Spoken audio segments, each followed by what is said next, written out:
harus ditulis itu. Jadi cuma yang penting-penting yang ditulis sesuai dengan nubuatan. Itu pun ditulis oleh murid-murid Yesus ketika Yesus kumpulkan di saat umur 30 tahun. Udah paham sampai situ? Jadi harus tahu konteks penulis, harus tahu penulisan konteks kitab Injil. Silakan. Iya, udah paham, udah jelas untuk jawabannya. Bisa satu lagi nggak? Satu aja, nggak usah banyak-banyak. Terakhir. Cuman ini saya kan Kristen kan, Kak. Cuman saya pengen tahu aja gitu loh, biar kita bisa. Kamu baca Alkitab. Baca Alkitab, saudaraku. Iya, memang nggak baca sih. Nggak baca semuanya. Itu dia. Kenapa kamu nggak baca? Kenapa kamu nggak baca? Nggak, ya gimana ya, mungkin saya gimana merasakan bukan kayak mendalami Alkitab. Relando, dengar baik-baik. Bu, saya orang biasa. Semua kita imamat yang rajaan di hadapan Tuhan Yesus, makanya baca Alkitab. Iya, baca Alkitab. Jangan banyak alasanmu, saya umat biasa saya ini. Harus baca Alkitab, Kejadian sampai Wahyu berurutan. Berulang-ulang. Minta hikmat dari Tuhan Yesus. Iya. Saya mau bertanya lagi, Kak. Satu lagi ya. Yang kemarin-kemarin sempat dengar juga ada orang yang bertanya di ayat apa, saya lupa sih. Cuman isinya kayak itu kan ada yang berdebatkan, itu yang agama Muslim yang bertanya gitu soal kenapa kalau misalnya Tuhan Yesus itu adalah Allah, kenapa dia berdoa kepada Bapa gitu. Masa mereka bilang berdoa ke diri sendiri kayak gitu. Saya juga agak orang Kristen, tapi saya tahu ke Trinitas Tritunggal Allah gitu, Allah, Putra dan Roh Kudus dalam diri kita, Allah Bapa ya, Yesus ya manusia gitu. Cuman pertanyaan saya, itu juga saya sudah baca sih dari ayat 1 sampai terakhir gitu. Cuman tetap aja pemikiran saya kayak ya Tuhan Yesus berdoa ke Bapaknya, dia yang diutus kayak gitu-gitu deh. Pokoknya saya pengen penjelasan aja sih. Mungkin biar lebih jelas kayak gitu. Ya, jadi singkat saja. Ya, silakan Kak. Singkat saja ya. Ya, gimana Kak? Kamu harus tahu tujuan Tuhan Yesus datang ke dunia. Yang pertama, untuk mengembalikan kita ke rancangan semula, yaitu hidup yang kekal dan ada dalam kemuliaannya ya. Yang kedua, untuk memberikan teladan supaya kita hidup seperti Yesus hidup, bukan seperti Adam dan Hawa yang tidak taat. Jadi Tuhan Yesus itu memberikan teladan supaya kita tekun berdoa, tidak bisa dicobai iblis ya, mengasihi orang lain dan lain sebagainya. Nah, makanya Yesus itu adalah teladan kita yang sempurna. Kamu baca ini ya di 1 Petrus berapa ini? Bahwa Yesuslah teladan kita yang sempurna ya. Makanya kamu baca di 1 Petrus ya, kamu baca semua itu, bahwa Yesuslah teladan kita yang sempurna supaya kita hidup seperti Yesus hidup ya.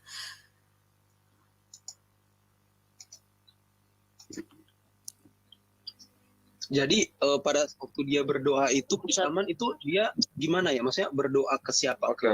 Nah, pokoknya bentar ya. 1 Petrus 2 ayat 20 ya. Oke, saya baca aja ini 1 Petrus 2 ayat 18 ya sampai ini. Biar kalian tahu semua bahwa Yesuslah teladan kita. Penderitaan Kristus sebagai teladan. Hai kamu hamba-hamba, tunduklah dengan penuh ketakutan kepada Tuhanmu, bukan saja kepada yang baik dan peramah, tetapi juga kepada yang bengis.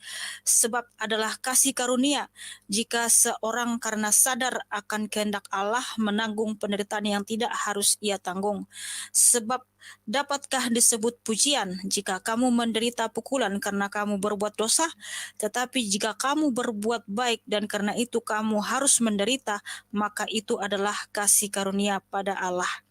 Sebab untuk itulah kamu dipanggil, karena Kristus pun telah menderita untuk kamu dan telah meninggalkan teladan bagimu, supaya kamu mengikuti jejaknya. Ia tidak berbuat dosa dan tipu tidak ada dalam mulutnya. Ketika ia dicaci maki, ia tidak membalas dengan mencaci maki.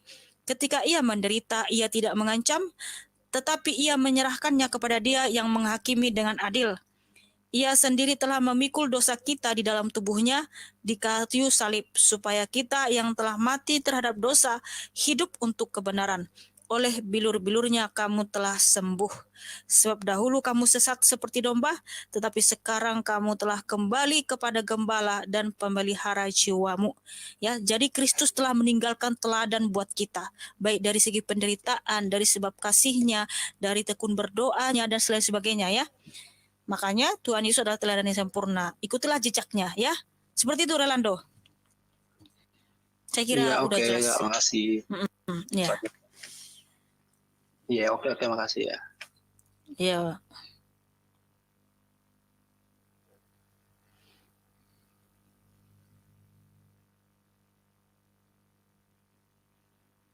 Aduh, belum sempat saya nanya dia. Halo Rika. Rika. Belum naik. Kami kan naikin yang cewek-cewek dong biar semangat. Iya ini Iya, Rika. halo. Ya Rika, silakan Rika.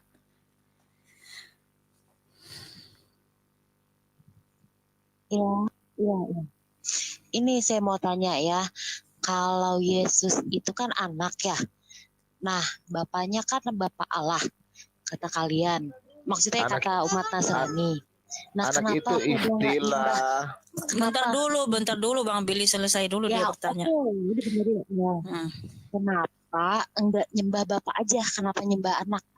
Dalam doa selalu kan atas nama Yesus. Nah, kenapa nggak langsung ke Bapak aja gitu? Udah itu aja. Oh ya, oke. Jadi begini. Makasih buat pertanyaannya. Tuhan Yesus sudah jelas ya menyatakan dia satu dengan Bapa, Bapa ada dalam dia, dia dalam Bapa. Barang siapa menyembah anak, dia juga menyembah Bapa. Tetapi barang siapa menolak menyembah anak, dia juga menolak Bapa. Kemudian Tuhan Yesus menyatakan, pada hari itu kamu akan berdoa di dalam namaku. Nah, apa yang dianjurkan atau diperintahkan Tuhan Yesus itu yang kami lakukan, Kak. Ya, Yohanes 5:23, barang siapa menolak menyembah, memuliakan, meninggikan anak, dia juga menolak menyembah Bapa. Tetapi barang siapa memuliakan anak, dia juga sudah menyembah Bapa. Sebab apa? Bapa dengan Yesus adalah satu. Dan Ya, Tuhan Yesus Kenapa nggak menyatakan, langsung ke Bapak? loh, kan sudah jelas kenapa sih Satu lagi buku betul. bolak-balik. Kan Tuhan sudah mengajarkan, kalau kamu menolak menyembah anak, kamu juga itu tidak pernah mengenal Bapa gitu ya. Kalau kamu kalau kamu menerima aku, kalau kamu memuliakan aku, kamu itu pasti mengenal Bapa aku. Kenapa? Yesus dan Bapa adalah satu. Jadi kita menyembah Bapa, sudah menyembah Tuhan Yesus, menyembah Tuhan Yesus sudah menyembah Bapa. Dan kemudian Tuhan Yesus mengajarkan, ya pada hari itu kamu harus berdoa di dalam namaku. Jadi di dalam nama Tuhan Yesus. Karena apa? Yesus dan Bapa adalah satu. Bapa di dalam Yesus, Yesus di dalam Bapa. Mungkin aku 1 menit kami boleh izin. Iya. Ya, jadi begini Pak Karika, dalam iman kekristenan pun kami percaya bahwa Tuhan tidak mungkin beranak dan diperanakan. Ya, jadi kata anak yang tadi kami jelaskan itu paham, bukan itu berarti. paham. Ya begini Kak. Kalau itu paham. Jadi begini. Ya jadi ya begini Kak. Jadi kalau kita baca perjanjian lama Kakak ya, bunyinya begini, di Kakak catat ayat 1 Samuel 3 ayat 21. Bunyinya begini, Tuhan menampakkan diri kepada Nabi melalui perantaraan firman-Nya. Jadi firman ini adalah pernyataan diri Tuhan. Tuhan yang tak terlihat itu, tetapi dia kan maha kuasa, tidak ada, tidak dapat dia lakukan. Dia dapat menyatakan dirinya yang tak terlihat itu. Bagaimana cara dia menyatakan dirinya itu melalui firman-Nya ini, daya ciptanya ini, kemahakuasanya dia ini. Makanya tadi kami kasih ayat sudah sangat jelas. Jadi jika kita menyangkal sang firman, itu sama saja kita menyangkal keberadaan Tuhan. Karena Tuhan menyatakan diri melalui firman ini, Kak. Nah, aku kasih satu contoh lagi. Kakak baca di Mazmur 147 ayat 15. Kakak catat ayatnya, kakak baca, nanti paham. Mazmur 147 ayat 15 bunyinya begini. Ketika Tuhan memberikan perintah ke bumi, dengan segera firman-Nya berlari. Yesaya 55 ayat 11, Tuhan berkata, firman-Ku yang keluar dari diriku. Jadi Tuhan yang tak terlihat ini dalam keimanan Kristen, Tuhan ini di luar dimensi manusia. ketika dia dengan keilahiannya dia masuk ke dalam dimensi manusia kan tidak bisa, pasti hancur bumi, hancur semua dimensi ini. Nah, karena dia maha kuasa, dia menggunakan firman atau daya ciptanya ini untuk masuk ke dalam dimensi manusia, untuk menyatakan dirinya, menyatakan keberadaannya atau menyatakan perintahnya. Nah, jadi firman inilah Yesus itu. Jadi ketika kita menyangkali firman, itu kita sudah menyangkal Bapa. Itu yang tadi kami sudah kasih ayatnya, itu sudah sangat jelas. Jadi seperti itu kayak. Itu aja Kak. Iya, barang siapa menolak Yesus, ya, dia juga tidak pernah mengenal Bapa. Jadi ada yang mungkin berpikir, kami menyembah Tuhannya Yesus loh. Yesus itu adalah Tuhan itu sendiri. Ya, sebab Allah itu adalah roh dan firman itu satu, enggak bisa dipisahkan. Ya, bisa dibedakan tapi enggak bisa dipisahkan. Sebab Allah tanpa roh dia adalah Allah yang mati, dan Allah tanpa firman dia adalah Allah yang cacat. Sebab firman itulah kemahakuasaannya yang menciptakan segala sesuatu, dan roh itulah sumber segala kehidupan. Ya, nah karena Allah kami itu adalah roh dan firman, ya kami menyembah ya roh dan firman yang ada di dalam Tuhan Yesus Kristus itu sendiri. Gitu ya Kak, jadi sudah jelas itu ya, Yohanes 5 ayat 23, barang siapa, itu perkataan Yesus loh, barang siapa menolak meninggikan anak, dia juga menolak Bapa. Ya, kalau kamu menerima saya, kalau kamu menerima aku atau meninggikan anak, kamu juga pasti meninggikan Bapa, sebab Yesus dan Bapa adalah satu. Ya, jadi barang siapa menolak Yesus, dia tidak pernah mengenal Bapa. Karena Yesus di dalam Bapa, Bapa di dalam Yesus. Barang siapa sudah melihat Yesus, sudah melihat Bapa. Itu firman Tuhan Yesus, bukan perkataan saya. Yohanes 14, nanti bisa dibaca. Dan di situ, ya, mintalah di dalam namaku, ya. Yohanes 14, ayat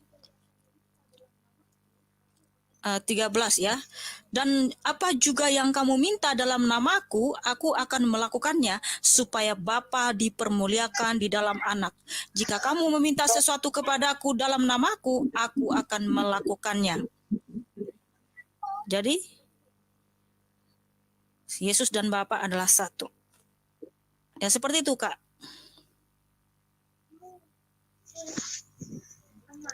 Ya, saya terima, cuman belum puas aja. Ya memang kami dilahirkan bukan untuk memuaskan Kakak. Kalau Oke. aku Saya Cuman tambahin kan dulu adanya sedikit. diskusi ini kan agar terjawab. Oke.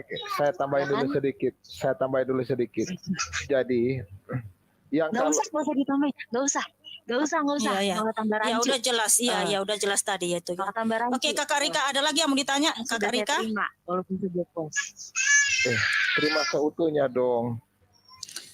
Ya kita kan nggak boleh gitu ya, itu terserah dia kan. Yang jelas kita sudah dia tanya, kita jelaskan menurut Alkitab, ya dia terima atau tidak terima itu urusan dia ya gitu. Ya oke, silakan, ada lagi Kakak atau udah? Ada lagi sih, cuman agak kontradiksi ya. Jadi satu aja lagi nih. Waktu pas proses penyalipan Yesus, itu siapa yang nyalip? Dan itu kenapa? Siapa yang nyalip? Gitu. Siapa? Orang Yahudi? Atau Oke. orang Nasrani? Kristen? Siapa? Nah itu Ya, perintah siapa? Apa perintah Yesus? Hei tolong saya salib gitu atau bagaimana? Tolong salib saya. Sedangkan sebelumnya kan dia itu bersembunyi, Yesus itu bersembunyi kan, berarti ketakutan dong. Dia bersembunyi, ketakutan. Di Akhirnya mana ayatnya Kak kalau Yesus bersembunyi Kak? Bukankah begitu? Mesti pakai ayat. Iya, di mana ayatnya kalau Kak ada misalnya Yesus gitu, bersembunyi? Oke, kalau misalkan nggak diterima, ya udah. Bukan nggak diterima Itu aja deh. gitu, ada ayatnya nggak Yesus bersembunyi Kak? Karena Yesus tidak pernah udah, bersembunyi. Oh ya udah saya tarik ya, tapi dicambuk ya dong. Iya, Dicambuk jadi ya. jadi ya betul. Jadi memang betul, bukan hanya dicambuk Kak. Itu siapa mata yang kail nyambuk, yang itu besar perseruan itu. siapa yang nyalip. Udah itu aja. Oke. Makasih Jadi Yesus jawabannya. Ya, jadi begini ya. Sewaktu Tuhan Yesus datang ke dunia itu memang untuk menggenapi nubuatan di dalam perjanjian lama. Karena banyak nubuatan, ratusan nubuatan terhadap Mesias bahwa Mesias akan mengalami banyak penderitaan ya. Contohnya di Yesaya 53 bahwa ia disiksa, didera, dicambuk ya. Bahkan rupanya pun kita nggak bisa lihat ya, saking dia begitu menderitanya. Tetapi sesungguhnya penyakit kita lah yang ditanggungnya, dosa kita lah yang ditanggungnya, oleh bilur-bilurnya kita disembuhkan ya. Nah, jadi ketika Mesias itu datang, dia datang ke keluarga sederhana dari suku Yehuda yaitu Maria. Nah, ahli-ahli Taurat ya, ahli-ahli Taurat, Farisi memang bukan kurang menerima, memang nggak menerima. Karena bagi Farisi ini, pemikirannya Mesias itu akan datang ke keluarga bangsawan sebagai raja untuk melepaskan mereka dari penjajahan Romawi pada saat itu ya. Nah, Tuhan Yesus Kristus ya dia membuat banyak mujizat, kemudian juga dia itu membuat mujizat kadang di hari Sabat. Nah, orang Farisi ini marah, kamu siapa kok melanggar hari Sabat ya? Karena orang yang disembuhkan itu kan mengangkat tilamnya sehingga mereka marah. Nah, Yesus Kristus mengatakan, loh Sabat itu kan diberikan untuk manusia, bukan untuk Yesus karena Yesus adalah Tuhan atas hari Sabat. Kemudian Tuhan Yesus juga mengaku Allah ya, dia satu dengan Bapa ya.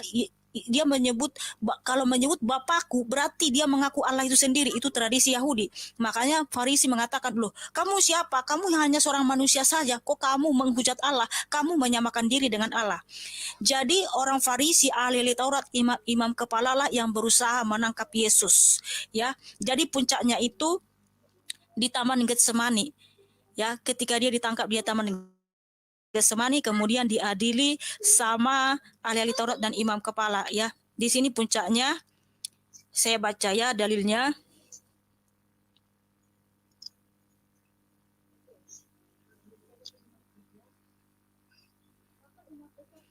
Oke. Saya baca di Markus ya. Maka imam besar bangkit berdiri di tengah-tengah sidang dan bertanya kepada Yesus, katanya, tidakkah engkau memberi jawab atas tuduhan-tuduhan saksi-saksi ini terhadap engkau? Tetapi ia tetap diam dan tidak menjawab apa-apa. Imam besar itu bertanya kepadanya sekali lagi, katanya, apakah engkau Mesias, anak dari yang terpuji? Ya, yang terpuji di sini huruf besar artinya anak dari Allah yang Maha Tinggi. Jawab Yesus, akulah dia. Dan kamu akan melihat anak manusia duduk di sebelah kanan yang Maha Kuasa dan datang di tengah awan-awan di langit. Maka imam besar itu mengoyakkan pakaiannya dan berkata, untuk apa kita perlu saksi lagi? Kamu sudah mendengar hujatannya terhadap Allah. Bagaimana pendapat kamu? Lalu dengan suara bulat mereka memutuskan bahwa dia harus dihukum mati. Nah, kenapa dia harus dihukum mati? Karena dia menghujat Allah. Tapi pertanyaannya, apakah Yesus berbohong ketika dia disebut dia adalah Mesias, anak dari yang terpuji? Karena mengaku dia adalah Mesias, anak dari yang terpuji. Dan kemudian dia akan datang di tengah awan-awan di langit bersama dengan malaikat-malaikatnya. Itu artinya di dalam tradisi Yahudi dia mengaku dia adalah Allah itu sendiri. Makanya mereka memutuskan Yesus harus dihukum mati. Karena apa? Mereka nggak percaya, Mbak, sama perkataan pengakuan Yesus ini bahwa dia adalah Mesias, anak Allah, ya, bahwa dia akan datang di awan-awan bersama dengan malaikat-malaikatnya. Kalau mereka percaya Yesus itu Allah, Mesias, mereka nggak akan nyalipin. Gitu. Makanya ketika ada perkataan sesungguhnya mereka telah membunuh Al-Masih. Loh, kalau mereka tahu Yesus itu Al-Masih atau Mesias, Yahudi atau imam Farisi, imam enggak akan menyalibkan Yesus, Mbak. Justru karena mereka nggak percaya. Tetapi ketika Yesus diserahkan oleh imam kepala ya, karena di saat itu mereka di bawah penjajahan Romawi. Jadi Yesus itu diserahkan kepada Pontius Pilatus supaya Pontius Pilatus lah yang menjatuhkan hukuman mati ya. Kemudian sebenarnya Pontius Pilatus itu memeriksa Yesus. Apa sebenarnya kesalahan Yesus ini? Sehingga ketika dia tanyai, Yesus cuma diam. Apa kata Pontius Pilatus? Aku bisa kok membebaskan kamu dari hukuman ini. Tetapi apa kata Tuhan Yesus? Engkau tidak punya kuasa sedikit pun atasku. Ya. Dan Tuhan Yesus mengaku kerajaannya bukan dari dunia ini. Kerajaannya itu berasal dari sorga. Ya, sehingga memang karena amukan massa, desakan massa oleh ahli Taurat, imam kepala, Farisi, Yesus harus disalibkan. Pontius Pilatus mengatakan, aku cuci tangan ya, aku tidak bersalah karena hal ini, karena dia tidak menemui kesalahan apapun dari dalam diri Yesus. Ternyata Yesus disalib, ya, dia dicambuk oleh tentara Romawi, ya, karena desakan massa, sehingga dia disalibkan. Tetapi Yesus tidak bohong. Dia tidak bohong bahwa dia mengaku Mesias. Kenapa? Buktinya dia bangkit pada hari yang ketiga. Itulah bukti bahwa Yesus itu Mesias. Dia telah mematahkan kutuk kematian kekal, sehingga oleh kematian dan kebangkitannya kita dimenangkan. Dia telah mengambil semua kutuk dan sisaan itu. Seharusnya kitalah yang dicambuk. Seharusnya kitalah yang dihukum oleh karena dosa kita. Tetapi Yesus memberi dirinya sebagai kita, supaya kita dikembalikan ke rancangan semula, yaitu hidup yang kekal. Makanya Tuhan Yesus menyatakan di atas kayu salib, tetelestai, artinya sudah selesai, karena dosa itu adalah utang. Jadi Tuhan Yesus telah membayar utang dosa kita di atas kayu salib, sehingga dia bangkit pada hari yang ketiga. Makanya ada tertulis, jika Yesus tidak bangkit, maka sia-sialah semua umat manusia di dunia ini. Tidak akan ada kebangkitan, kita mati terkutuk selamanya di debu tanah, dan roh kita terkutuk di neraka. Tapi Tuhan Yesus telah mengambil kita dari kutuk kematian kekal, sehingga kita hidup yang abadi. Makanya Tuhan Yesus menyatakan, akulah kebangkitan dan hidup. Barang siapa percaya kepadaku, ia tetap hidup sekalipun ia mati. Betul sekali, orang yang hidup dalam Kristus, kalau dia mati, rohnya ke Firdaus, tubuhnya kembali menjadi debu tanah, menunggu kebangkitan kembali di akhir zaman, kita dimasukkan ke dalam kerajaan sorga, yaitu langit baru dan bumi baru. Begitu, Mbak. Tapi sempat kan Yesus bilang, Eli Eli lama sabachthani, yang artinya Tuhanku, Tuhanku, kenapa meninggalkanku? Itu berdoa loh. Oke, Ya kan? itu Sama tadi bukan pertanyaan sama yang sebelum saya ini. begini, Mbak. Ya, semua perbuatan Mesias itu ya, baik dari kelahiran ya, pengajarannya, kematian, kebangkitannya, apa yang diucapkannya, semua sudah dinubuatkan di Perjanjian Lama. Ya, jadi ketika Yesus mengatakan dalam bahasa Aram, Eloi Eloi lama sabachthani, itu penggenapan nubuatan di Mazmur 22, Mbak. Kalau Mbak nanti baca Mazmur 22 ayat 1 atau 1 perikop itu jelas sekali nubuatan untuk penyaliban Yesus, bahwa Mesias pasti mengucapkan itu di atas kayu salib. Ya, makanya Tuhan Yesus menyatakan, aku tidak bisa berbuat apa-apa dari diriku sendiri. Artinya dia tidak bisa berpisah dengan Bapa, dia satu dengan Bapa. Tetapi ketika Bapa meninggalkan Yesus, tubuhnya mengalami kematian. Jadi Yesus itu menggenapi nubuatan di Mazmur 22, Mbak, bahwa Mesias harus mengucapkan itu di atas kayu salib. Ya, jadi seperti itu. Dan betul sekali ketika ya Bapa keluar dari dalam diri Yesus, dia mati. Tubuhnya mengalami kematian. Tetapi ketika roh itu kembali ke dalam tubuhnya, dia bangkit sesuai dengan dalil di 1 Petrus 3 ayat 18 sampai 19. Di dalam keadaannya sebagai manusia dia dibunuh, dan di dalam roh itu juga dia dibangkitkan. Ya, tetapi saya kasih tahu sama Mbak kalau mati ya, Mbak itu nggak bisa bangkit sendiri, Mbak. Roh Mbak itu juga nggak bisa nentuin kamu masuk Firdaus atau masuk dunia kematian atau di Seul nanti untuk menunggu kebangkitan kembali. Nggak bisa, Mbak, nggak bisa berbuat apa-apa ya. Tetapi kalau Yesus ketika tubuhnya mengalami kematian, ketika roh itu keluar dari dalam tubuhnya, tetapi ketika hari ketiga roh itu kembali ke tubuhnya, dia bangkit. Karena apa? Itu menunjukkan Yesus itu tidak bohong, karena Yesus mengatakan, akulah Mesias, akulah anak Allah. Terbukti dia bangkit dari kematian, hidup yang kekal. Makanya Tuhan Yesus menyatakan, akulah yang awal dan akhir, yang telah mati dan hidup kembali. Barang siapa percaya kepadaku, ia tetap hidup sekalipun ia mati. Haleluya. Jadi makanya Tuhan Yesus menyatakan, akulah jalan. Ya, Yohanes 14 ayat 6, akulah jalan. Artinya, hanya melalui darah Yesus yang tercurah di atas kayu salib, kita bisa mencapai surga. Dan kebenaran, artinya dia adalah Tuhan Allah satu-satunya yang benar. Dan hidup, artinya dia pemberi hidup. Makanya di Yohanes 10 ayat 28, Tuhan Yesus menyatakan dengan tegas, aku memberikan hidup kekal kepada pengikutku, dan pengikutku pasti tidak binasa.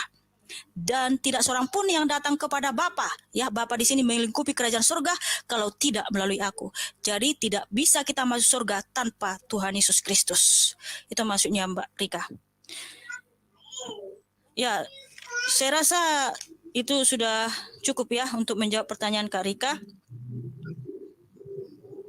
Terima kasih Ya, Kak Rika makasih. sudah bertanya. Ya, Sudah lebih itu Mekana, bukan cukup ya. lagi. Makasih Kakak Rika. Salam sehat selalu buatmu. God Ya. bless Rika. Semoga dapat hidayah dari Tuhan Yesus. Ya, Amin. Bang Billy.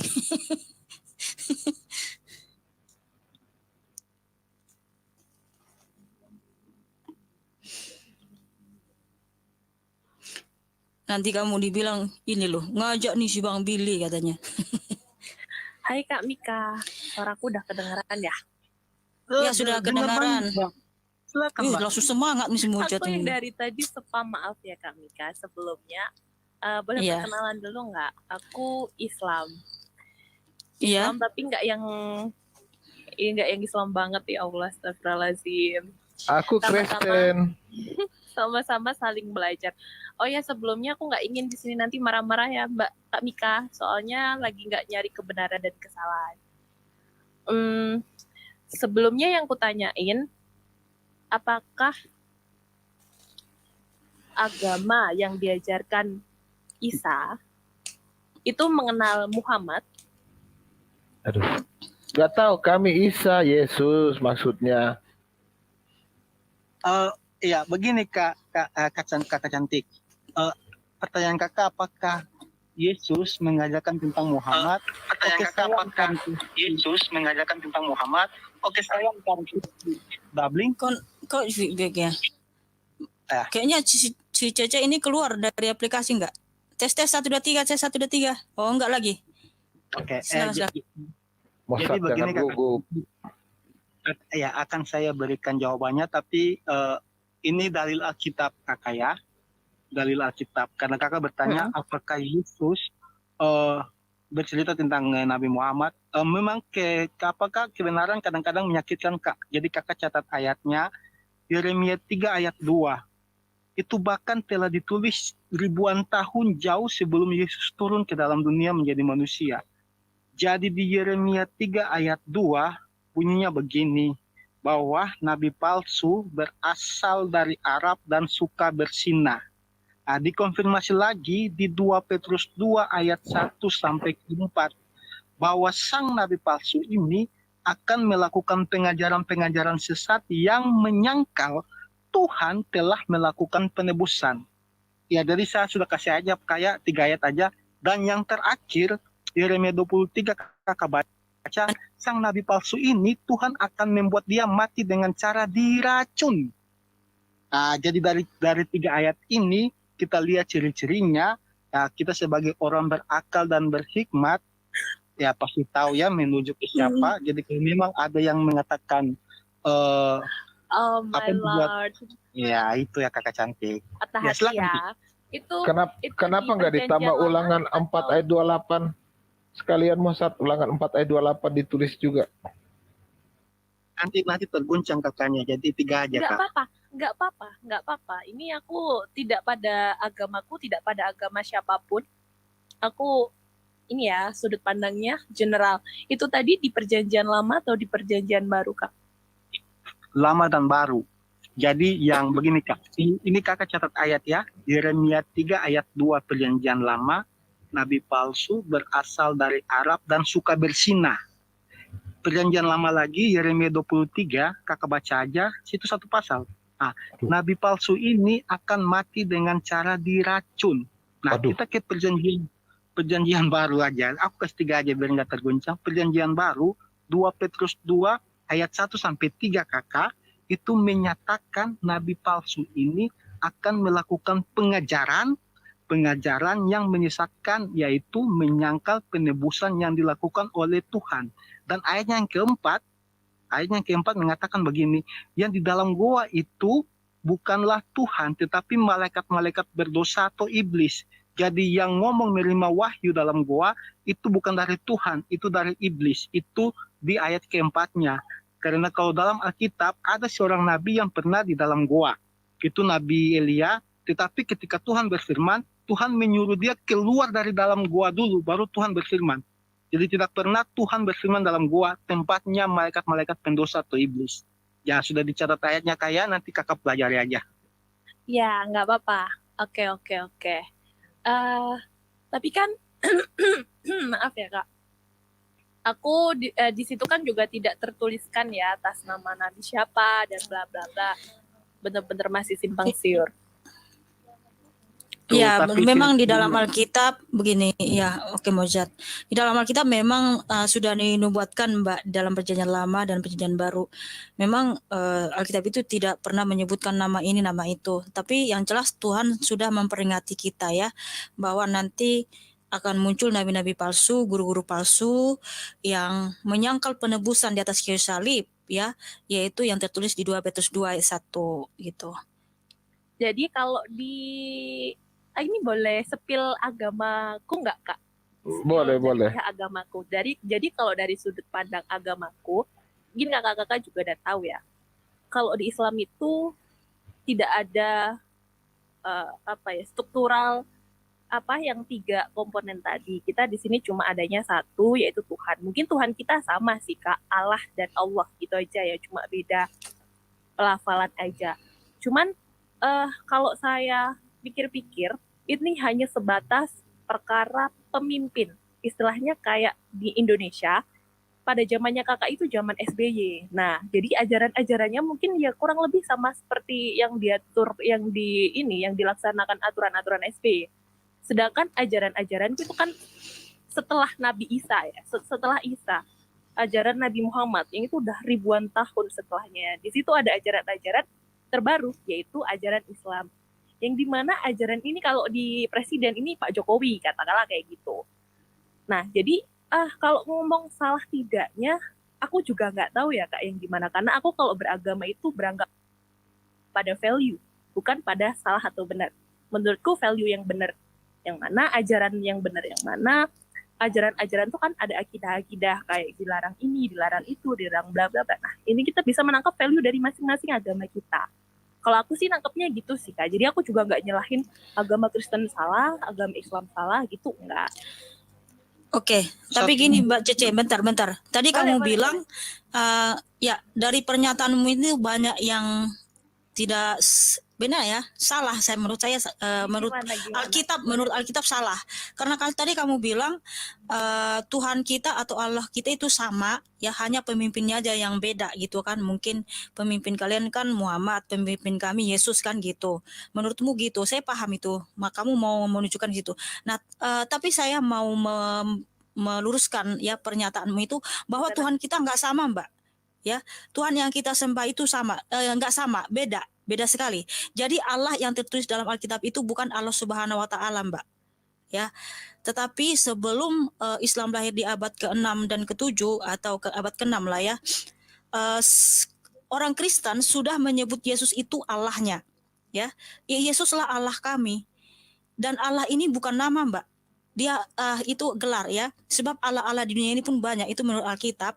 Dan hanya ada satu Allah yang kami sembah, yaitu Yesus Kristus. Atau sebelum dia inkarnasi ke dunia, dia disebut Yehovah atau Yahweh. Jadi itu berbeda Mbak. Tuhan yang kita sembah itu berbeda sekali. Nah itu yang mau saya luruskan. Gitu ya. Ya, Tapi tadi maaf tadi keputus Isa sama Yesus tadi sama atau beda juga. Ya Isa itu bukan Tuhan Yesus. Ya Isa yang di dalam kitab Mbak Cece itu berbeda sekali. Karena kami tidak percaya ya bahwa Isa itu lahirnya dari Yesus itu lahir dari seorang perempuan yang bernama Maryam, saudara Harun, ayahnya adalah Imran. Karena Yesus Kristus ya datang ke dunia pada abad pertama melalui suku Yehuda Mbak yang bernama Maria, di mana Maria ini ayahnya itu adalah Eli, bukan Imran. Sebab yang bernama Maryam, saudara Harun, kemudian ayahnya adalah Imran ya atau Amram, itu ada di zaman Nabi Musa, Mbak. Jadi Nabi Isa dengan Tuhan Yesus Kristus sangat berbeda sekali, dua oknum yang berbeda. Oke. Dua oknum yang berbeda. Ya, 1 menit Tapi Kakak cantik bentar 1 menit. Begini aja kakak, kita uji aja. Menurut saya kita uji aja. Karena begini, dalam Al-Quran mengatakan dengan jelas bahwa Muhammad menyempurnakan, kan? Menyempurnakan. Enggak, bukan menyempurnakan. Ya, dalam Iya benar Al-Quran. menyempurnakan. Ya, dalam Al-Quran. Jadi begini Kak, Emang di kalau mana? Tunggu betul- dulu tuh. Di mana ayatnya bahwa menyempurnakan? Menyempurnakan apa? Ini saya Memang nggak tanya ada ayat saya nggak seperti itu, hafal Kak, Kim. kalau ayatnya. Itu klaim. Yang nggak ada Menye- ayatnya deh kakak Mika, betul. Cuma itu kan klaim Islam yang selalu kita dengar bahwa Islam adalah agama penyempurna. Itu klaim. Begini kan maksud saya, kita mau uji nih. Nah, jadi di dalam ini katanya kan Muhammad ini juga menyembah Tuhannya Musa, karena mereka juga mengenal Nabi Musa. Kita uji aja Kak begini. Dari nabi-nabi dari zaman Musa sampai nabi terakhir Yohanes Pembaptis, tidak ada nabi yang melanggar 10 hukum Taurat. Karena 10 hukum Taurat adalah hukum yang Tuhan tulis dengan tangannya sendiri. Kita cek, apakah Muhammad menjalankan 10 hukum Taurat? Tidak. Hukum Taurat pertama aja, dari pertama. Jangan menyembah Allah lain selain Allah Abraham, Ishak, dan Yakub. Jangan menyebut nama Allah, nama Tuhan Allahmu dengan sembarangan. Nama Tuhan Allahmu adalah Yahweh.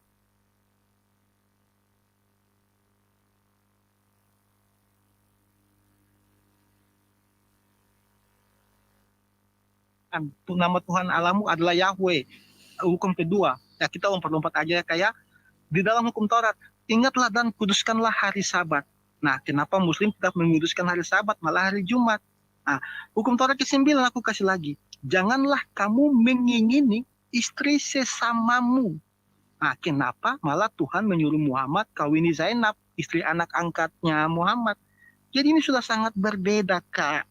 Jadi ada satu yang benar-benar betul, ada satu yang hanya mengklaim. Dan yang terakhir ingin saya katakan, Kak, semua agama mengatakan Tuhan mereka lah yang menciptakan langit dan bumi. Tapi ingat, hanya Tuhan orang Kristen adalah Tuhan yang benar-benar bisa menunjukkan dirinya di dalam dunia, yang betul-betul hadir, betul-betul nyata.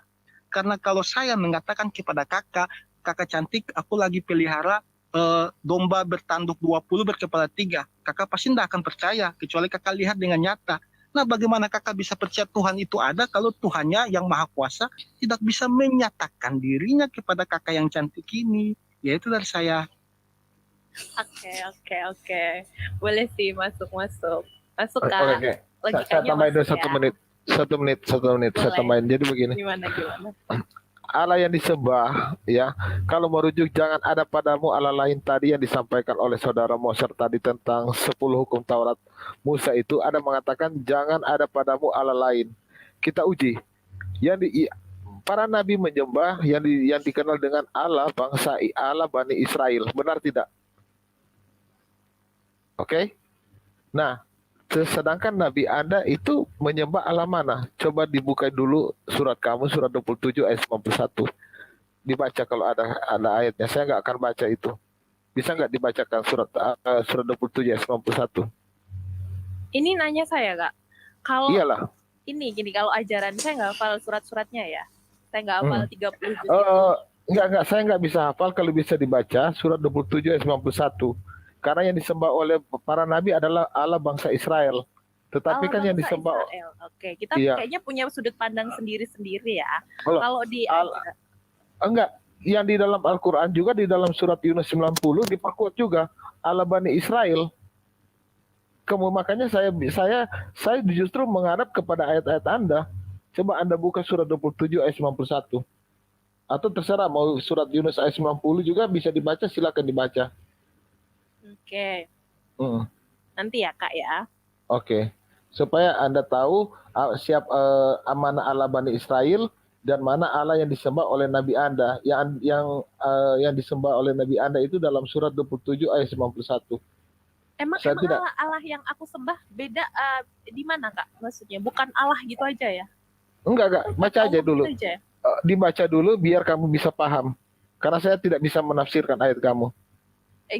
Boleh di ini yang dibaca Kakak boleh disampaikan. Baca aja sendiri, saya nggak akan baca. Nanti bilang lagi saya menafsirkan. Oke, itu aja. Mm-mm. Udah itu aja sih Kak Nika. Oke. Satu ini Ya, lagi, Kak sama-sama. Nika. ini nih, Oh, apa nanti lagi? waktu akhir kiamat, Mm-mm. yang keluar itu siapa? Yesus atau Isa? Oh, ya jelas ya dia sebenarnya bukan kiamat ya, akhir zaman, kedatangannya kembali ya. Kedatangan kembali Tuhan Yesus itu udah akhir zaman namanya. Memang itu sudah jelas tertulis di Wahyu 19, Mbak. Ya, Tuhan Yesus akan datang kembali, dia akan menghakimi semua umat, semua manusia ya. Dan Yohanes 5 ayat 28 sampai 29 di situ tertulis Tuhan Yesus datang di akhir zaman untuk membangkitkan semua orang dalam kuburan. Jadi nanti Tuhan Yesus akan datang sebagai hakim adil dan juga untuk menjemput umatnya yang setia kepadanya dimasukkan ke dalam kerajaan surga, yaitu langit baru, bumi baru. Yesus. Itu berarti Jadi ya, Yesus. Tuhan Yesus Yesus. Kristus, ya Tuhan Yesus, betul.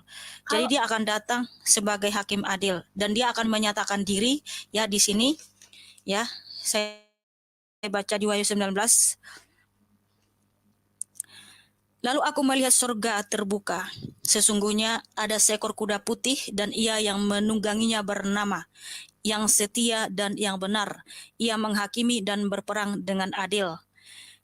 Dan matanya bagaikan nyala api, dan di atas kepalanya terdapat banyak mahkota, dan padanya ada tertulis suatu nama yang tidak diketahui seorang pun kecuali ia sendiri. Dan ia memakai jubah yang telah dicelup dalam darah, dan namanya ialah Firman Allah. Jadi Yesus Kristus nanti akan datang ya, menyatakan diri sebagai Allah yang setia dan yang benar, dan juga sebagai Sang Firman Allah, dan dia akan menyatakan namanya ya, namanya yang baru kepada kita, dan hanya Tuhan Yesus yang tahu siapa namanya ya. Dan di sini juga jelas dia akan menghakimi semua orang dan juga memberikan banyak mahkota kepada yang tertulis namanya di dalam kitab kehidupan ya. Dia akan memberikan mahkota kepada orang-orang yang setia kepadanya ya, seperti orang-orang apalagi sampai dia ya dia menderita karena Kristus tetapi dia tetap setia, itu akan mendapat mahkota. Nah, sedangkan orang yang jahat, orang yang tidak percaya, mereka dibangkitkan untuk dihukum, Mbak, karena mereka tetap berada di bawah hukuman.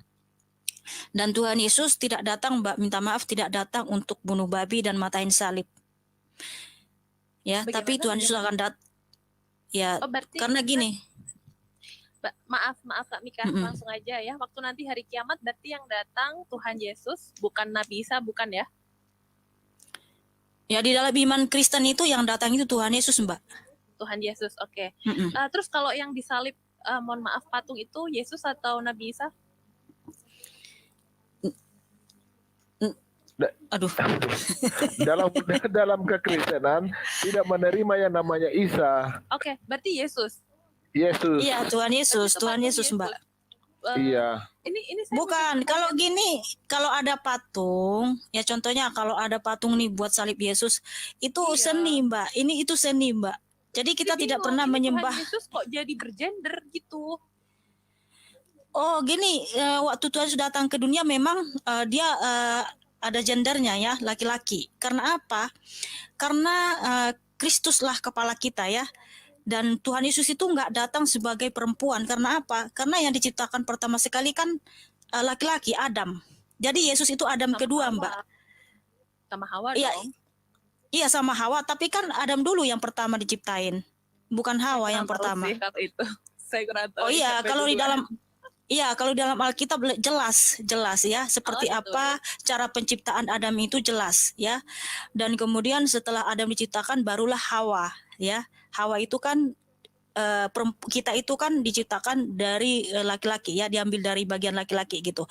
Nah, kemudian kenapa Yesus benar, Yesus itu Adam kedua, di mana dialah yang akan mengembalikan kita ke rancangan semula. Ya. Ya, Yesus ketika datang ke dunia disebut Adam kedua karena apa? Karena hanya Yesuslah satu-satunya anak manusia yang suci yang bisa membayar utang dosa kita. Oke. Kenapa Yesus datang sebagai laki-laki? Ya karena yang diciptakan pertama sekali kan Adam, nggak mungkin perempuan, Mbak. Ya karena di sini ya sudah jelas kepala dari setiap laki-laki adalah Kristus dan kepala dari perempuan adalah suami. Berarti yang menciptakan Adam itu Yesus tadi ya, Kak ya? Ya, yang menciptakan Yesus Kristus, yang menciptakan Yesus lagi, yang menciptakan Adam itu adalah Tuhan Yesus Kristus sebelum dia inkarnasi. Sebelum reinkarnasi. Oh, Ya, berarti Cece. jadi yang menciptakan, ya, Cece, gimana? tadi Gimana Kak? tadi Cece bilang Yesus punya gender. Sebagaimana di dalam surat Cece mengatakan, bagaimana bisa aku punya anak kalau tidak punya istri? Kira-kira itu membayangkan gender enggak itu? Itu Nabi Isa, bukan Yesus kalau di Al-Qur'anku. Jadi Bukan. iya, Tuhanmu bilang, Nabi Isa. bukan Nabi Isa. Tuhanmu bilang, Tuhanmu loh yang bilang, bagaimana aku punya anak kalau tidak punya istri? Itu perkataan Tuhanmu. Itu ayat keberapa? Ayat apa? Keberapa? nggak tahu Aduh. dia Bang Billy, dia aja jarang baca Jarang. kali dia. Nggak gitu. Tapi yang saya Karena kami ayat kami tidak terlalu mengurusi persoalan apa ya. Ya kayak gitu-gitu, maksudnya tuh lebih Bukan ke- karena Mbak Cece itu nggak mungkin jarang baca Quran kali gitu sama ya itu aku terjemahannya. nggak munafik ya emang karena memang lebih ke dasarnya aja. Tapi kalau ya kayak gini lah, istilah bahasa Sanskerta apa bahasa yang seni-seni yang kayak Alkitab itu di kami nggak ada karena memang itu enggak. jelas bahasanya Oh. demikian rupa kayak gitu loh, nggak yang apalahin dibolak-balikin kakaknya, maksudnya gimana ya, kita harus berpikir 2 kali untuk mengerti maksudnya gimana bla bla. Ya makanya Mbak baca lah Qurannya, Mbak baca kitabnya gitu supaya paham juga apa yang ditulis di sana kan gitu. Jelas dong pasti. Gitu. Ya Mbak kan nggak Ini nggak baca, ada yang gimana ditanyakan mau ke aku, paham? Kak Mika nggak ada yang ditanyain di aku ya. Yang Bukan nggak mau nanya, soalnya kan nggak boleh dipertanyakan iman kalian kan? Boleh Betul nggak sih? Boleh Kak Mika, boleh banget, open source kita mah. Aku aja belajar dari agama lain selain ini kan Protestan sama Katolik beda juga kan ya? Ya beda liturgi saja ya. Kalau kakak Beda. Kalau kita semua Ortodoks, apa Katolik, Protestan gitu, Advent, kita satu imannya Mbak. Cece ditulis dulu ayatnya, Cece. Kies 6 ayat 101. Iya, berapa? Kies 6 ayat 101 Al-Namal. Kies 6 ayat 101 coba dibaca. Aku bacanya di mana ini? Bisa buka di Google kan ada. Kakaknya nggak usah, apa-apa baca, kan cuma tulisan doang. Ya Cece, udah nggak usah baca. nggak usah Iya, baca. iya. Jadi ini apa ya, ada moderator saya bilang gini, Mbak Tosi, Mbak Mikana dengan tim, mohon maaf kalau boleh janganlah bahas kitab mereka di room Mikana. Cukup jawab pertanyaan mereka sesuai Alkitab saja. Iya, betul sekali. Memang room saya buka untuk khusus tanya jawab Alkitab, Mbak. Makanya saya tidak baca. Biar jangan ada yang bilang menafsir begitu. Ya nggak apa-apa. Kakak Cece fokus baca kitab aja kan, nanti aku pandu. Tenang, semua kitab aku baca kok, tenang. Nggak cuma Alkitab aja, semua kitab. Iya, tapi kapan dimulainya kan karena kitab Mbak aja belum dibaca kan gitu. Udah Baca dong. kitabnya dulu, Mbak. Aku kalau baca kitab udah, cuma yang nggak hafal sampai sedetail itu 30 juz, terus banyak Bukan ayat. bukan maksudnya Sampai dibaca, direnungi artinya gitu, Mbak. Mozart, kamu bersedia ya Mozart membantu? Oh, dengan lapang dada. Ini ada yang Islam ya, nggak ada kan? Aku doang kan ya yang Islam. Iya, Mbak, yang Islam kita Iya, baguslah kalau gitu, Mbak. Oke, Mbak, ada lagi yang ditanya? Cukup sih. Atau sudah? Cukup. Sudah. Ya, oke. Makasih Mbak udah Thank you bertanya ya. Oke, thank you. Ya. Kak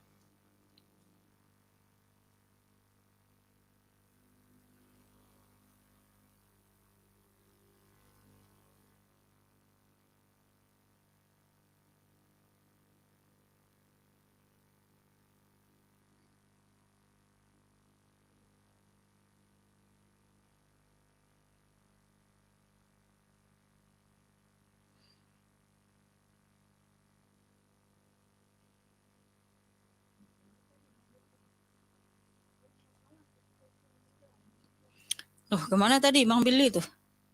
Ya, selamat malam investor muda Indonesia. Ini suara saya udah jelas ya? Jelas. Oke, selamat malam semuanya teman-teman. Iya, malam. Ini saya kan Muslim, ya. Tapi saya mau nanya-nanya nih soal kitab nih, boleh nggak nih? Boleh, Nanya nih, silakan. bukan soal Alkitab sih, soal kehidupan Yesus Kristus. Ya. Ya, mau nanya apa? Jadi gini, saya heran ya, saya bingung sama kisah dari, saya bukan bingung, saya bingung tapi tertarik juga mau dengar. Jadi gini ya, sebelum ada manusia, itu kan belum lahir Yesus ya. Yang ciptain manusia itu siapa, Tante? Yesus atau Tuhan saya, Allah? Yes. Kalau menurut Anda? Iya, kalau dikatakan di sini siapa yang menciptakan manusia? Pastinya Tuhan Yesus Kristus ya, atau Yahweh ya. Kenapa? Kenapa Yahweh yang menciptakan manusia atau Tuhan Yesus? Jelas, kami bisa jelaskan gitu di dalam Alkitab seperti apa penciptaan manusia. Tetapi kalau dia bukan pencipta manusia, nggak akan bisa nggak akan bisa Bang menjelaskan begitu detail bagaimana cara menciptakan manusia. Oke, kita akan baca bagaimana cara Tuhan Allah menciptakan manusia ya. Ya, jelas sekali dalam Alkitab. Kita baca Kejadian 1 ayat 26. Berfirmanlah Allah, baiklah kita menjadikan manusia menurut gambar dan rupa kita, supaya mereka berkuasa atas ikan-ikan di laut dan burung-burung di udara dan atas ternak dan atas seluruh bumi dan atas segala binatang melata yang merayap di bumi. Maka Allah menciptakan manusia itu menurut gambarnya, menurut gambar Allah diciptakannya dia, laki-laki dan perempuan diciptakannya mereka. Allah memberkati mereka, lalu Allah berfirman kepada mereka, beranak cucu dan bertambah banyak, penuhilah bumi dan taklukkanlah itu, berkuasalah atas ikan-ikan di laut dan burung-burung di udara dan atas segala binatang yang merayap di bumi. Maka Allah melihat segala yang dijadikannya itu sungguh amat baik. Jadilah petang dan jadilah pagi, itulah hari ke-6. Jadi jelas Mbak lagi Bang ya. Tuhan itu menciptakan, ya, Tuhan Yesus ya menciptakan manusia itu. Kenapa manusia diciptakan? Seperti apa cara menciptakan? Jelas. Manusia Jelas, diciptakan ya? menurut gambar dan rupa Allah. Tujuan itu Allah tadi Mbak baca ayat apa ya, biar saya bisa cari-cari juga kan? di Kejadian 1, Mas. Kejadian 1. Kejadian 1. Oke. Ya, Kejadian 1 ya. Jadi ketika Tuhan Allah menciptakan manusia itu berbeda dengan binatang dan ikan. Tuhan Allah itu hanya berfirman seperti ini. Jadilah bumi atau jadilah tanah mengeluarkan ternak ya. Terciptalah hewan-hewan. Jadilah air mengeluarkan ikan-ikan di laut. Terciptalah ikan-ikan ya, dan apa yang ada di laut ini. Tetapi kalau manusia enggak seperti itu, Bang. Enggak seperti ini, kun fayakun ya, atau jadilah manusia. Lalu tiba-tiba manusia jadi. Enggak seperti itu. Enggak seperti itu, Bang. Ya kalau di Kristen seperti apa? Kan tadi sudah saya baca. Oh ya, seperti itu ya. Lalu firman Allah, baiklah kita menjadikan manusia menurut gambar dan rupa kita ya. Kita di sini itu adalah roh dan firman. Ya, karena Allah itu adalah roh dan firman, Bang. Jadi Tuhan Allah itu menciptakan manusia menurut gambar dan rupanya. Dan tujuan manusia diciptakan untuk berkuasa di bumi ini, untuk menaklukkan bumi sebagai raja di bumi ini. Dan bagaimana caranya? Ya, di Kejadian 2 ayat 7. Kejadian 2 ayat 7 tertulis begini ya firman Tuhan. Ketika itulah Tuhan Allah membentuk manusia itu dari debu tanah dan menghembuskan nafas hidup ke dalam hidungnya. Demikianlah manusia itu menjadi makhluk yang hidup. Ya, jadi Tuhan itu membentuk manusia dari debu tanah, Bang. Dibentuk tangannya, apanya semua lengkap sempurna ya. Begitu dengan cinta kasihnya ya. Kemudian dia menghembuskan nafas kehidupan ke dalam hidung manusia itu, Bang. Sehingga dia menjadi makhluk yang hidup. Ya. Jadi jelas, Bang ya. sempurna, cara penciptaan lengkap, dan Benar. nggak akan ada kita temui dimanapun kisah penciptaan manusia dengan sempurna begini, dengan lengkap. Wah, Hanya itu dalam sangat Alkitab, Bang. sempurna dan selengkap itu ya, bahwa itu Yesus atau Allah nih yang ciptain. Karena Ya, Yesus itu adalah Sang Firman, Bang. Di mana adalah Yesus itu Sang Sang Firman. Firman, ya, Sang Firman ya, yang telah menciptakan manusia itu sendiri. Karena Allah itu menciptakan segala sesuatu dengan firman-Nya, Bang. Firman itu yang disebut Yesus itu sendiri kan. Wah, itu Iya, sangat betul menarik. sekali. Jadi gini, pertanyaan saya, pertanyaan lanjutan saya. Oke, kalau Yesus Sang Firman menciptakan manusia, jadi yang menciptakan Maria juga, Bunda Maria itu anaknya juga. Maria itu tidak diciptakan, Bang. Dilahirkan dari orang tuanya yang bernama Eli. Yang menciptakan Eli, yang melahirkan Eli, Dilahirkan juga. dilahirkan juga. Oke. Iya, dilahirkan. Eli itu dilahirkan oleh orang tuanya. Jadi gini, Bang, di dalam ya teologi Kristen ya, di dalam iman Kristen, Tuhan tidak berkali-kali menciptakan manusia, Bang. Ya. Cuma sekali, tapi disuruh untuk beranak pinak kan. Mantap sekali. Iya, jadi Masuk akal, mantap masuk sekali, akal. luar biasa. Jadi firman Tuhan yang keluar dari Masya dalam Allah. diri Allah itu menjadi maha kuasa, Bang, ya. Jadi tidak sibuk ngurusin ini, ngurusin itu. Jadi sekali dia berfirman, hukum itu berkuasa turun temurun, Bang. Tuhan Yesus kan sudah menyatakan amazing, seperti bro. ini. Ya, beranak cuculah, ya, beranak cuculah. Jadi manusia itu beranak cucu. Jadi Tuhan tidak pernah berulang-ulang ciptain manusia. Jadi luar biasa hukum Tuhan ya, firman Tuhan yang keluar dari dalam diri Allah itu menjadi hukum yang berkuasa. Iya, Ya, sehingga mirip tidak sama perlu. Al-Quran juga mengatakan itu, bahwa kita disuruh manusia untuk beranak pinak. Enggak, benar. Tapi kan hampir mirip. kalau Abang baca, saya nanya ini kan, Bang, pernah saya baca bahwa Tuhan Abang itu menciptakan manusia. Betul, menciptakan ini lagi, menciptakan ini. Iya. Maksudnya Kenapa berulang-ulang? Mungkin Abang belum baca ya. Kenapa Saya dalam baca. kitab Abang berulang-ulang menciptakan atau gimana itu?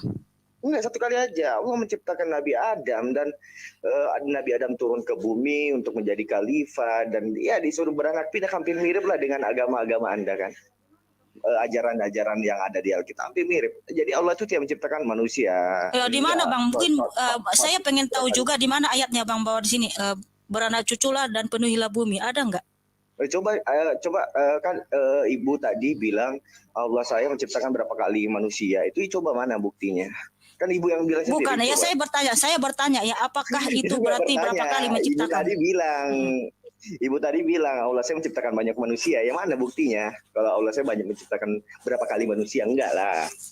Enggak gitu. Jadi enggak, kita ngomong Kristen aja. Saya tertarik nih dengan agama Kristen ya.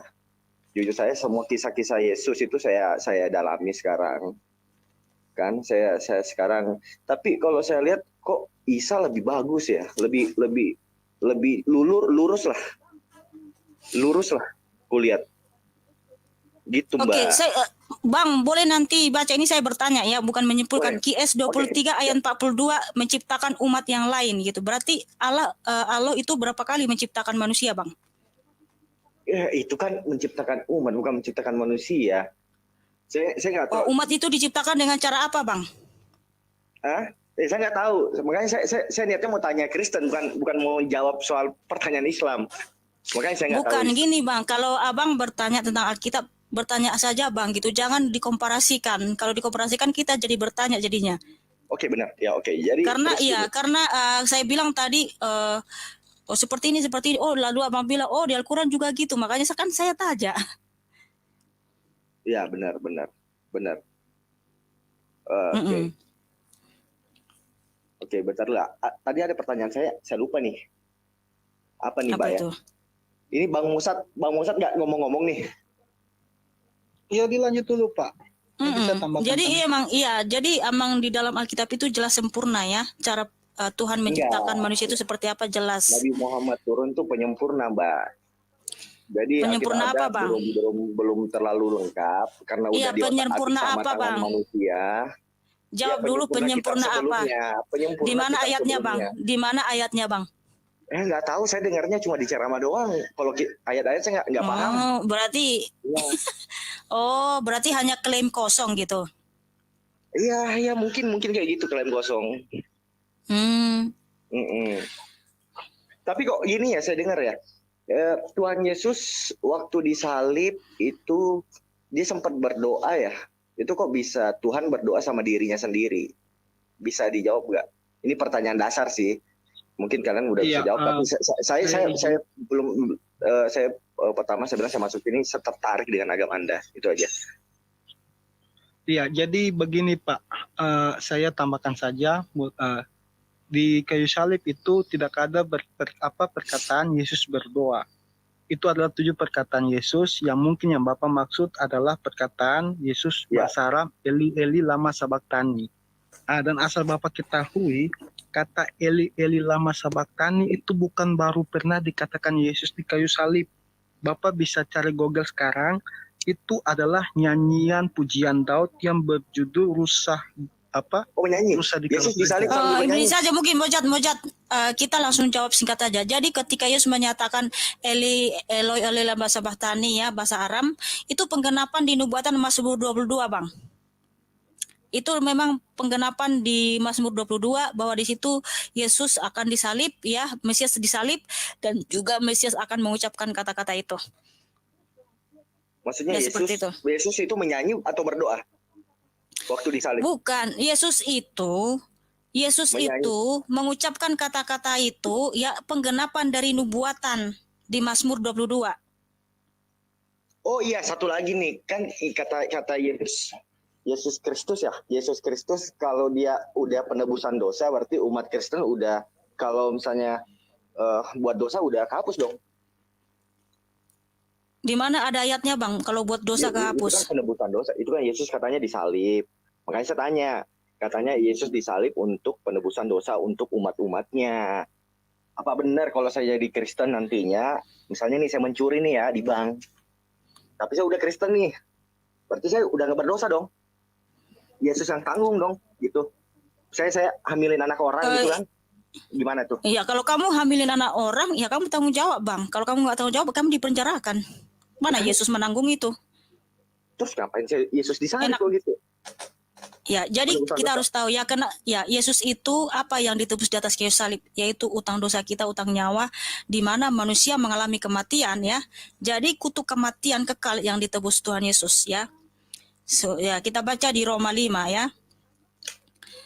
Roma 5 ayat 12. Sebab itu sama seperti dosa telah masuk ke dalam dunia oleh satu orang, dan oleh dosa itu juga maut, demikianlah maut itu telah menjalar kepada semua orang karena semua orang telah berbuat dosa. Ya, sebab itu ayat 12. Sebab jika oleh dosa satu orang maut telah berkuasa oleh satu orang itu, maka lebih benar lagi mereka yang telah menerima kelimpahan kasih karunia dan anugerah kebenaran akan hidup dan berkuasa oleh karena satu orang itu, yaitu Yesus Kristus. Jadi Tuhan Yesus menebus kita dari kutuk kematian kekal Bang. Makanya kematian dan kebangkitan Yesus membuktikan manusia juga akan mati dan bangkit. Nah, sehingga nanti semua orang akan dibangkitkan. Disitulah kita akan dihakimi menurut perbuatan. Ya, siapa yang tetap setia kepada Tuhan Yesus, ya dia ini masuk dalam kerajaan surga. Tetapi orang-orang yang melakukan seperti ini Bang ya, saya baca di Galatia 5 ayat 19, jelas di situ ya. Perbuatan daging telah nyata, yaitu percabulan, kecemaran, hawa nafsu, penyembahan berhala, sihir, perseteruan, perselisihan, iri hati, amarah, kepentingan diri sendiri, percideraan, roh pemecah, kedengkian, kemabukan, pesta pora, dan sebagainya. Dan sebagainya masih banyak lagi ya dosa-dosa yang mungkin bisa dilakukan. Nah, barang siapa melakukan hal-hal yang demikian, ia tidak mendapat bagian dalam kerajaan Allah. Jadi sudah jelas ya. Tetapi buah roh ialah kasih, sukacita, damai sejahtera, kesabaran, kemurahan, kebaikan, kesetiaan, kelemah lembutan, penguasaan diri. Nah, orang-orang seperti inilah yang masuk dalam kerajaan Allah, di mana Dia telah memberi ya di ayat 24, barang siapa menjadi milik Kristus Yesus, ia telah menyalibkan daging dengan segala hawa nafsu dan keinginannya. Jadi jelas kalau kamu milik Kristus, kamu percaya kepada Tuhan Yesus, kamu harus menyalibkan keinginan daging. Yang mana tadi keinginan daging? Tadi saya sudah baca, yaitu sihir, perseteruan, perselisihan, amarah, dengki, kemabukan, pesta pora, pencurian, pembunuhan, dan lain sebagainya. Itu keinginan daging, dan itu harus kita sunatkan hati kita untuk meninggalkan kebiasaan-kebiasaan buruk.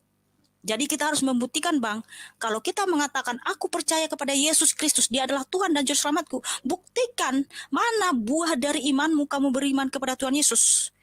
Ya, jadi harus menghasilkan buah, Bang. Buah-buah roh. Oh, iya gitu ya. Iya dong, kalau kamu mencuri, ya kamu masuk penjara. Kamu merampok, ya kamu ini ya suka jajan sama perempuan-perempuan, ya kamu kena AIDS, kamu kena HIV. Ya, dosamu kamu tanggung sendirilah, dosa perbuatanmu kamu tanggung sendirilah. Masa Yesus kamu suruh tanggung, enak kali kau. Jadi Tuhan Yesus itu menebus kita dari kutuk kematian kekal. Makanya karena kematian dan kebangkitannya, manusia juga mati dan bangkit. Kalau tidak, kalau Yesus tidak mati, ya tidak bangkit, maka sia-sialah semua manusia. Kamu selamanya terkutuk dalam dosamu, mati kekal dalam dosamu. Kayak maling kundang Itulah. dikutuk. Iya, terkutuk itu oleh karena dosa manusia itu sendiri, ya. Saya tertarik dengar Yesus, dengan kisah Yesus, karena di Al-Quran saya itu mengatakan ada hari penghakiman, yaitu Yesus Kristus atau Isa Al-Masih akan turun di akhir zaman. Itulah saya tertarik. Tapi Isa itu nanti datang untuk membunuh Dajjal, membunuh babi, sama mematain salib ya. Iya, kayaknya orang-orang bilang gitu. Orang-orang bilang gitu. Oh, iya. Jadi Tuhan Yesus enggak datang untuk membunuh salib, bunuh babi dan matain salib, Bang. Tapi Tuhan Yesus itu datang sebagai hakim adil dan membangkitkan semua orang dalam kuburan. Di dalam iman Kristen, kalau Tuhan Yesus datang bunuh babi, ya Tuhan Yesus kurang kerjaan lah. Masa untuk bunuh babi Tuhan Yesus harus datang? Kan kita sendiri orang Kristen sudah sembelih babi untuk dimakan. Dia makan babi juga ya? Ya, itu nggak ada tertulis dalam Alkitab, Bang. Oke, jadi seperti itu, Bang, ya. Tuhan Yesus datang akan sebagai raja di atas segala raja, ya, Tuhan di atas segala Tuhan, dan Allah di atas segala Allah, dan Dia adalah hakim adil, ya. Oke, seperti itu dulu ya, Bang, ya. Kata-kata penutup boleh nggak? Kata-kata penutup buat umat Muslim lah yang masih ya, nggak usah, Bang. Nggak gini aja. Hina orang, nggak apa-apa. Ya, jadi gini. Maksudnya? Teman-teman Muslim, sebaiknya saya datang di sini itu mau mencari kebenaran, ya. Karena saya tertarik dengan Yesus, tapi dengan jawaban Anda saya tidak tertarik lagi sama Yesus Kristus, saya lebih menjalani Islam. Terima kasih semuanya. Assalamualaikum warahmatullahi wabarakatuh.